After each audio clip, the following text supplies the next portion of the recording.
제가 이 청소년 사역을 좀 많이 했었고 좀 집중적으로 했던 때가 있었는데요.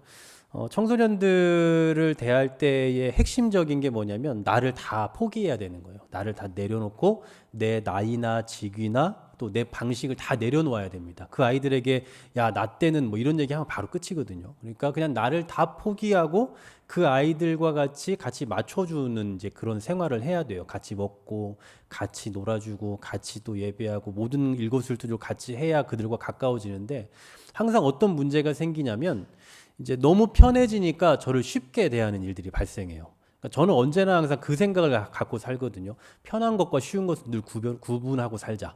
아무리 편해도 쉽게 대하진 말자. 뭐 이런 마음을 늘 갖고 있는데 아이들이 그런 거 있겠습니까? 그냥 상대방이 어른이 조금 더 너무 편하게 다가오면 그 편한 것을 넘어서 그냥 쉽게 대하는 거 경우들이 생겨요. 그러니까 아이들 그런 분별력이 없는 거겠죠. 바로 성숙하지 못한 사람들에게서 나타나는 그런 모습이 아닐까라는 생각을 해봅니다. 가끔 저는 이런 생각이 들어요. 내가 하나님 앞에서 이렇게 선을 넘고 있는 건 아닌가? 사실 하나님 너무 편하잖아요. 하나님 우리 아버지시고 또 하나님은 어떤 면에서 우리에게 있어서 가장 가깝고 가장 편한 친구 같은 분 아니겠습니까? 우리가 직장 생활을 하고 또 직장에 가거나 교회에 올 때는 나름 옷도 잘 이렇게 입고 오지만 부모님 댁에 갈 때는 그냥 편안하게 입고 가는 거잖아요. 마치 그런 것처럼 하나님이 너무 편한 거예요. 뭐 조금 실수해도 좀 잘못해도 그때그때 혼내시는 것도 아니고 그때그때 저한테 뭐 나무르는 것도 아니고 우리 인간 부모님보다 훨씬 더 저한테 관대하게 대하시는 것 같다라는 느낌이 들어서 그래서 가끔 이제 그런 생각이 든단 말이죠. 아, 내가 선을 넘고 있는 건 아닌가? 라는 생각. 저만 드나요? 네, 여러분은 잘 안 드시나요? 제가 그 신대원을 다닐 때 정말 열심히 공부했던 것 같아요. 정말 누구에게도 제가 떳떳이 말할 수 있을 만큼 뭐 학교 공부도 했겠지만 학교 공부보다 전 개인적으로 이제 그 스터디를 정말 열심히 했거든요. 그래서 금요일에 오전에 수업이 끝나면 오후에 바로 모여서 스터디를 저녁까지 하고 또 저녁에 이제 사역제 가서 예배 드리고 토요일 주일 사역하고 그리고 월요일은 수업이 없으니까 오전부터 모여서 또 공부를 하고 그리고 밤에 기숙사 들어가서 또 화요일부터 수업을 하고 계속 이 일을 이제 3년 그리고 졸업 이후에도 계속해서 더 이제 했죠.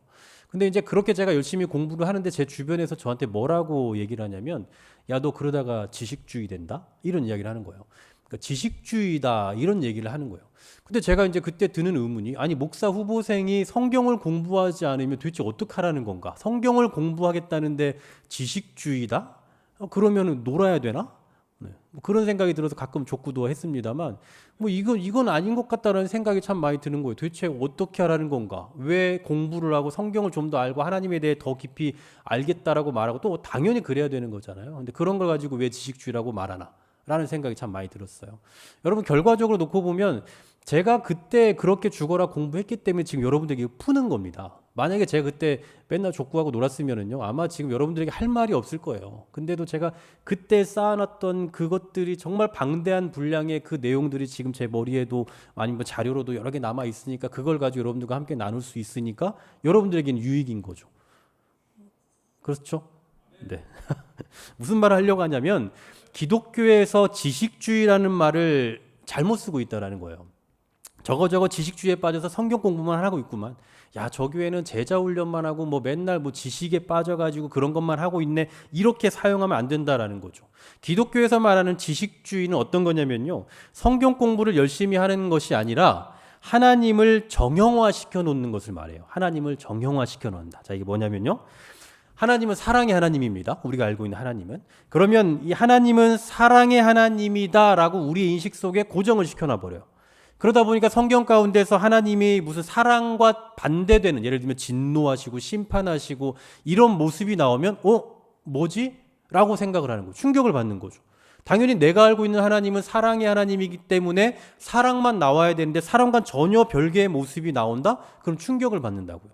여러분 쉽게 말하면 이런 겁니다. 여러분 제가 얼마나 순하게 생겼습니까? 또 선하게 생겼어요. 제가 봐도 가끔 거울 보면 야, 참 선하다 이런 생각을 드는데 제가 원래부터 선한 사람은 아니거든요. 네, 제가 뭐 이렇게 그리 선천적으로 착한 사람은 아닌데 훈련돼서 이제 여기까지 이 과정을 통해서 만들어졌겠죠. 별로 동의 안 하시는 것 같긴 한데 어쨌든 제가 그래요. 순합니다. 네, 순하게 생겼어요. 순하진 않지만. 근데 이제 제 표정을 보고 제 얼굴만을 보고 목사님은 정말 착해. 라고 생각하는 게 여러분들이 저에 대한 지식주의예요. 이해가십니까? 저에 대해서 여러분들이 편견을 갖는 거죠. 고정을 시켜놓는 거예요. 이상천 목사는 착하다. 그래서 제가 만약에 뭔가 피곤해서 조금 뭔가 이렇게 좀 표정이 좀 안 좋거나 뭔가 기분이 안 좋아서 이게 조금 표정이 안 좋으면 뭐 그럴 수도 있는 거 아닙니까? 사람인지라. 근데 야, 저 착한 사람이 어떻게 저럴 수 있어? 라고 이제 생각을 하면서 여러 가지 이제 막 상상을 하시는 거죠. 무슨 일이 있었나 뭐 이런 생각을 하는 거예요. 그러니까 이런 것들이 결국은 지식주의라는 거예요. 그 사람에 대해서 어떤 정형화된 우리 나름의 어떤 고정시켜 놓은 그 인식, 이게 바로 지식주의다라는 거죠. 같은 맥락에서 하나님에 대해서 우리가 성경을 보다가 하나님의 진노, 하나님의 심판하심 이런 걸 보면 어떻습니까? 대부분 야, 어떻게 하나님이 이럴 수 있지? 어떻게 하나님이 전쟁을 종용하고 어떻게 하나님이 이렇게 사람을 심판할 수 있지? 라고 그렇게 생각한다고요. 이게 바로 지식주의라고요. 성경을 공부하는 걸 지식주의라고 말하면 안 돼요. 하나님에 대해서 내 나름대로 고정시켜 놓고 그 이상의 다른 모습이 비춰지면 이건 하나님이 아닐 거다라고 생각하는 그게 바로 지식주의다라는 겁니다. 우리가 신앙생활하면서 하나님의 은혜, 사랑, 자비 이런 걸 너무나 많이 들어왔습니다. 그래서 하나님은 사랑만 있고 용서하시고 자비를 베푸시는 분이다. 뭐 이런 정도로 이해를 해버려요. 그러니 이 하나님의 심판과 진노만을 내내 다루고 있는 이 나홈서와 같은 책들은 천대받을 수밖에 없는 거죠. 사실은 여러분 성경 곳곳에 하나님의 사랑만 나오는 것이 아니라 하나님의 심판과 두려우심과 하나님의 진노하심이 정말 많이 나와요. 특히나 우리가 지금 다루고 있는 이 소선지서 같은 경우는 특히나 더 많이 나오죠. 그러나 이미 하나님은 사랑의 하나님이다라고 정형화시켜버린 우리들에게는 이 말씀이 그냥 고지고대로 들려지지를 않는다라는 겁니다. 그래서 사람들은 이 하나님의 진노하심을 사랑으로 바꿔버려요. 그러니까 분명히 성경에서는 진노라고 말하고 있는데 아닐 거야. 이건 사랑에서 나오는 거야. 라고 그냥 그렇게 내 마음대로 바꿔 해석한다라는 거죠. 여러분 뭐 틀린 건 아닙니다. 사실 하나님의 사랑과 하나님의 진노는요. 동전의 양면과도 같아요. 그냥 살짝만 뒤집어지면 그냥 그겁니다. 그러니까 그게 그거예요. 결국은 하나님의 속성이고 똑같은 겁니다. 그러니 하나님의 진노하심을 통해서 사랑을 발견할 수 있어요. 그럼 여러분 하나님의 사랑을 통해서 진노를 발견했으면 그럼 하나님의 진노를 통해 하나님의 사랑을 발견했으면 반대로 하나님의 사랑을 통해 하나님의 진노도 봐야 되는 거 아닙니까? 근데 우리는 너무 욕심이 많죠. 하나님의 진노를 통해서도 사랑으로 해석하고 하나님의 사랑을 가지고도 또 사랑으로 해석해요. 야, 하나님 너무 사랑이 많으셔. 하나님 날 사랑하셔 라고 해석하고 또 진노하시면 야, 하나님 또 이렇게까지 우리를 사랑하신다라고 또 내 마음대로 그렇게 해석해버린다라는 거죠. 그동안 우리가 이 나홈서를 지금 9번을 살펴봤습니다. 이제 오늘 마지막 10번째 시간인데요. 나홈서에는 우리가 그동안 봤던 것처럼 뭐 사랑, 긍휼, 자비 이런 건 전혀 등장하지 않아요. 간접적으로도 뭐 직접적으로는 당연히 등장하지 않고 있고요. 오로지 진노, 심판, 보복 이런 단어들 뿐입니다. 물론 이런 내용들을 통해서도 하나님의 사랑하심을 발견해야 되겠지만 1차적으로는 이것을 통해서 하나님의 속성 가운데 사랑만 있는 것이 아니라 때로는 보복과 진노와 심판과 같은 속성도 있다라는 것을 우리는 배워야 한다라는 거예요. 그렇다면 하나님의 진노와 심판은 뭐 시도 때도 없이 그냥 마치 폭군처럼 그냥 막 이렇게 뭐 남용하는 뭐 그런 것이냐? 그렇지 않습니다. 공의라는 속성 안에서의 행위예요. 그러니까 하나님의 심판은 언제나 그 심판 자체로 드러나기보다는 공의라는 그 속성 안에 들어있는 이 속성이다라고 말할 수 있습니다. 여러분 사람은 기분이 왔다 갔다 하잖아요. 오늘 좋지만 내일 이상하고 또 방금 좋았지만 조금 한 10초 후에 또 이상하고 사람은 이랬다 저랬다 해요.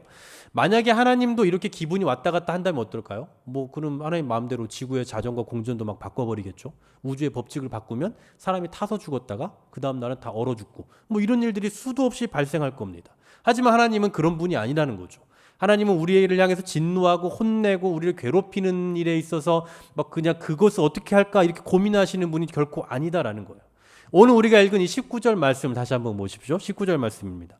내 상처는 고칠 수 없고 내 부상은 중하도다. 내 소식을 듣는 자가 다 너를 보고 손뼉을 치나니 이는 그들이 항상 내게 행패를 당하였음이 아니더냐 하시니라. 자, 우리 지난 시간에도 살펴봤던 말씀입니다. 니느웨에 대한 그 심판의 소식을 듣고 주변 사람들이 뭘 한다고요? 박수를 치고 있다고요. 아, 고맙다 정말. 진짜 잘 됐다. 얼마나 그들로부터 이 행패를 당하고 얼마나 그들로부터 괴로움을 당했으면 그들이 죽어가는 모습을 보고 다 박수를 치고 있다고요. 우리가 계속 다뤄봤잖아요. 이 아수르, 니느웨는 얼마나 극악무도한 도시입니까? 그래서 누구나 다 생각했을 거예요. 저 인간들 진짜 저렇게 지들처럼 한번 당해봤으면 좋겠다. 저 인간들 진짜 정말 좀 똑같이 한번 당해봤으면 좋겠다. 라고 생각은 하지만 누가 그렇게 합니까? 그들보다 힘센 누군가가 해야 되는데 힘센 누군가가 아무도 없잖아요. 그런데 힘센 누군가가 유일한 한 분이 있죠. 바로 그분이 하나님이에요. 그러므로 하나님만이 그 땅을 심판하실 수 있고 하나님만이 모든 사람들이 원하는 그 공의를 실행할 수가 있다라는 사실입니다. 그러므로 그런 관점에서 본다면 하나님께서 그 땅을 향해서 심판하시는 것은 다른 사람들의 욕구와 또 다른 이들이 모두 바라는 그 일을 대신 실행해 줄 수 있다라는 측면에서 공의가 될 수 있다라는 사실이죠. 이미 오늘 이 본문이 기록되기 약 150여 년 전에 우리가 이미 살펴봤던 것처럼 요나의 시대에 하나님께서는 그들을 긍휼히 여기셨잖아요. 제가 요나서 마지막 절을 읽어드릴게요. 4장 11절입니다. 이 큰 성읍 니느웨에는 좌우를 분별하지 못하는 자가 12만여 명이요 가축도 많이 있나니 내가 어찌 아끼지 아니하겠느냐라고 말씀해요. 이걸로 끝나요. 요나서는 이게 마지막입니다. 내가 어찌 아끼지 않겠냐라는 말씀으로 끝을 맺는다고요. 그러니까 하나님께서 그들을 사랑하신다는 거예요. 그들이 회개하기를 바라셨다라는 거죠. 그런데 이제 150년이 지난 지금 멸망합니다. 이건 무엇을 말하는 겁니까? 하나님께서 참고 참으셨다라는 거예요. 잘 됐어, 걸렸어 하고 죽이시는 게 아니라 계속해서 참다가 이제 어쩔 수 없이 진노하시고 심판하셨다라는 사실이죠. 그러므로 하나님의 심판하심은 그냥 무지막지하고 기다렸다는 듯이 때리시는 것이 아니다라는 사실입니다. 여러분, 우리가 자녀가 잘못하면 그냥 바로 막 때립니까? 자녀가 잘못하면 한 번 경고하죠. 두 번 더 경고합니다. 그리고 또 타이르기도 해요. 그리고 이제 어느 정도 약속을 하죠. 너 한 번만 더 하면 혼나? 이런 식으로 가잖아요. 하나님도 마찬가지라는 거죠. 하나님께서도 우리를 계속해서 바라보시다가 또 참으시고 또 용서하시고 또 바라보시다가 기다리시고 그리고 안 되면 결국은 진노하신다라는 사실이죠. 근데 문제는 뭐냐? 이렇게 참으시는 하나님을 우리는 늘 왜곡되게 바라본다라는 거예요. 그래서 하나님의 그 사랑하심과 하나님의 인내를 악용을 하는 거예요. 악용. 여러분, 오늘 말씀의 제목이 악용 금지잖아요. 무슨 죄를 지어도 하나님께서 심판하신 것 같지 않다라고 느끼니까 그냥 아나무인으로 사는 거예요. 여러분, 사람이 그렇습니다. 넘지 말아야 할 선이 있으면 넘지 않아요. 그러다가 차츰차츰 가까이 갑니다. 그리고 선을 살짝 밟아봐요. 아무 문제 없으면 선을 지나갑니다. 그리고 아무 문제가 없으면 그 선을 지워버려요. 그게 사람이에요. 여러분, 강력 범죄를 저지르는 사람들이 다 그렇습니다. 물론 이제 안 그런 경우도 뭐 가끔 있겠습니다만 대부분 보면 처음부터 그 강력 범죄를 저지르는 것이 아니라 처음에는 아주 작은 것부터 시작을 해요. 그러다가 괜찮다 생각되면 점점점 강해지는 거죠. 제가 부끄러운 고백입니다만 어릴 때 도벽이 좀 있었어요. 어릴 때. 그러니까 그 당시에 이제 집이 교회이고 또 먹고 싶은 걸 먹을 수 없는, 그러니까 개척교회 어려운 형편 속에서 먹고 싶은 게 너무 많은데 먹을 수가 없으니까 형님하고 저하고 항상 뭘 했냐면 그 집 앞에 있는 교회 앞에 있는 그 슈퍼에 가서 이렇게 과자를 하나를 사고 한두 개를 이제 주머니에 넣어오는 그런 일들을 했어요. 근데 이제 이게 한두 번 하나하나 가지고 오면서 이제 나중에 어디까지 가냐면 누가 더 많이 가져오나를 시합하는 거예요. 형님하고 둘이. 제가 근데 이걸 지금 이렇게 말할 수 있는 이유는 걸렸기 때문에 말씀드리는 거예요. 안 걸렸으면 이건 범죄이기 때문에 말할 수 없는데 걸렸어요. 그러다가 한번 사장님에게 걸렸는데 이 사장님이 너무 지금 감사한 것은 저를 딱 잡아가지고 정말 호되게 경찰서 가져오고 경찰서 앞까지 끌고 갔어요, 저를. 그래서 경찰서 앞까지 끌려가는데 그때 오만 생각을 다 했겠죠, 그 어린 나이에. 그래서 그 뒤로 제가 정말 완전히 끊었죠. 진짜 했다가는 정말 큰일 나겠구나 싶어서 이제 완전히 끊게 됐는데, 끊는 계기가 됐죠. 너무나 감사하게도. 어쨌든 그때 처음에는 정말 먹고 싶은데 먹을 돈이 없으니까 그렇게 했던 것이 안 걸리니까 차츰차츰 2개, 3개, 4개, 5개 점점 늘어나게 된다라는 거죠. 이게 사람이라는 거예요. 하나님 앞에서도 이런 식이 아니냐라는 거죠. 이렇게 하면 안 되는데 라는 무거운 마음으로 한 번 해요. 그리고 또 한 번 합니다. 근데 아무 문제가 없어요. 그러면은 자연스럽게 하게 되는 거죠. 그리고 결국은 배도의 길을 가는 사람들도 있습니다. 예배도 그렇습니다. 처음에 감격을 갖고 예배해요. 그런데 조금 피곤해서 한 번 좀 살짝 졸았습니다. 근데 졸으니까 좀 괜찮거든요. 그리고 나서 그 다음에는 조금 더 자요. 그리고 이번엔 그냥 조는 정도가 아니라 아예 자게 되죠. 그리고는 이제 시간이 지나면 어떻게 됩니까? 설교 시간은 아예 나에게 취침 시간이 되는 거죠. 이렇게 자연스럽게 가는 거예요. 뭐 예를 들면 지금 수요예배니까 수요예배를 기준으로 놓고 보자면 뭐 수요예배를 뭐 안 나올 수도 있죠라고 하면 안 되고, 하여튼 안 나와, 한 번 정도 모르고 어떻게 안 나왔어요. 일이 있어서. 그 안 나왔는데 괜찮거든요. 그러면 그 다음에 또 한 번 빠지게 되고 또 빠지게 되고, 그러다가 이제 완전히 안 나오게 되고, 나중에는 이제 사람 없으니까 수요예배 없앱시다까지 가는 거죠. 하나님이 너무 편하니까. 하나님께서 뭔가 나에게 진노하시고 뭔가 막 혼내시는 그런 것들을 직접 경험하지 않으니까 이렇게 우리도 모르게 선을 넘을 때가 있지 않냐라는 거죠. 그래서 가끔 저는 저 자신을 보면서 막 깜짝깜짝 놀랄 때가 있어요. 너 지금 뭐하지? 이런 생각들. 내가 잠깐 방심했네? 뭐 이런 생각. 그래서 저는 사실 이 소선지서를 되게 좋아합니다. 이 선지서를 제가 좋아하는 이유 중에 하나가 맨날 이렇게 그 따뜻하게 이 담요 덮고 자다가 옷을 다 벗고 찬 바닥에서 자는 듯한 느낌이 들어요. 정신 바짝 들게 하는. 그러니까 늘 하나님의 사랑을 보고 하나님의 그 따뜻한 말을 막 경험하다가 막 은혜로운 것만 경험하다가 야, 하나님 이런 분이었지. 다시 한번 또 경각심을 갖게 되는 그런 계기가 돼서 저는 개인적으로 이 선지서를 참 좋아합니다. 혹시 우리가 하나님을 사랑의 하나님으로 정형화시켜 놓고 그냥 내 멋대로 살려고 하는 것은 아닌지 우리 자신을 좀 되돌아볼 수 있으면 좋겠다라는 생각을 해봅니다. 나홈서를 통해서 발견할 수 있는 하나님은요, 그분은 사랑의 하나님이기도 하지만 진노하실 수도 있는 분이다라는 사실이에요. 여러분 오해하지 마십시오. 제대로 하지 않으면 여러분 하나님한테 맞으니까 잘하셔야 돼요. 이걸 말하는 거 아닙니다. 하나님은 진노나 심판 따위 없이 그냥 은혜만 우리에게 베푸시는 분이다. 그렇게 하나님은 기계적으로 우리에게 그렇게밖에 하실 수 없는 분이다라고 생각하지 말자라는 거예요. 그래서 가끔은 내가 하나님의 진노의 선에 다다라 있는 것은 아닌지, 그러니까 소위 말하는 데드라인에 걸쳐 있는 것은 아닌지, 이걸 지금 넘어가고 있는 건 아닌지 한 번쯤은 우리 자신의 삶을 좀 되돌아보고 점검해 볼 필요가 있다라는 겁니다. 제가 전에 한번 우리 금요 기도회 때 제가 기도 인도를 하면서 그런 기도를 한번 말씀드린 적이 있잖아요. 맨날 내 기도만 막 하고 끝내고 주여 감사합니다 예수님 이름으로 기도합니다 아멘 하고 일어나지 말고 잠깐 앉아서 하나님의 소리를 한번 좀 들어보자고요.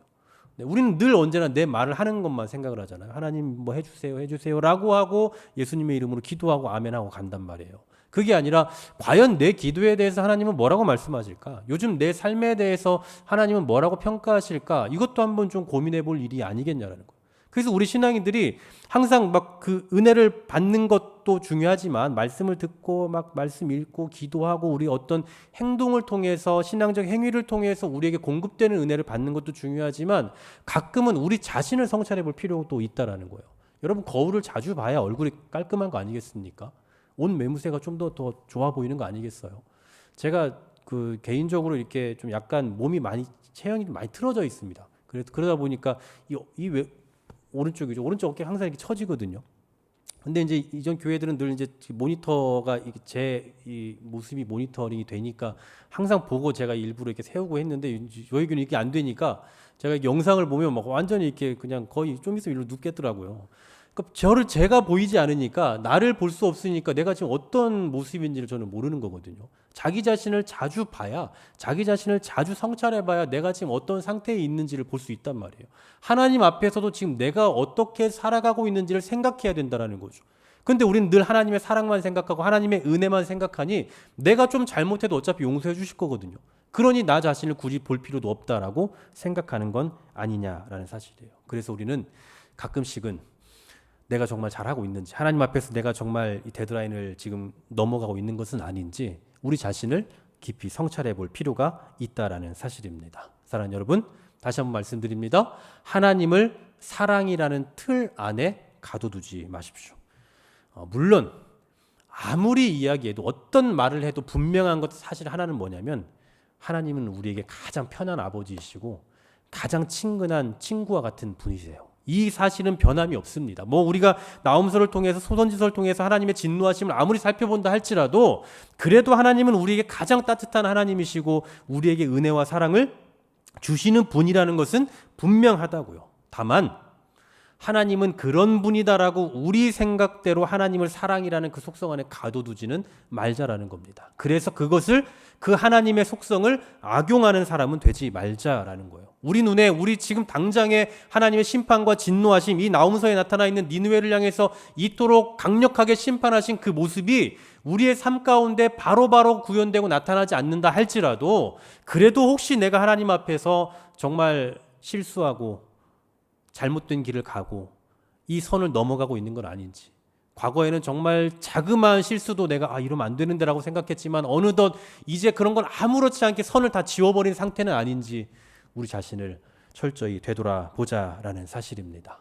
여러분, 하나님은 결코 만월히 여길 만한 분이 아닙니다. 그분의 사랑을 악용하여 나태하고 방종하는 신앙생활이 아니라 그분을 더욱더 두려움으로 섬기되, 공포심으로가 아니라 경외함으로 섬기는 우리가 되었으면 좋겠습니다. 하나님을 친근하고 편하고 사랑하는 분이지만, 그러나 말씀드렸죠, 편한 것과 쉬운 것은 다른 거라고요. 하나님은 너무나 우리에게 편한 분이지만 결코 하나님을 쉽게 여기는 자들이 되지 않는 그런 지혜로운 신앙인들 다 되기를 주의 이름으로 간절히 소망합니다.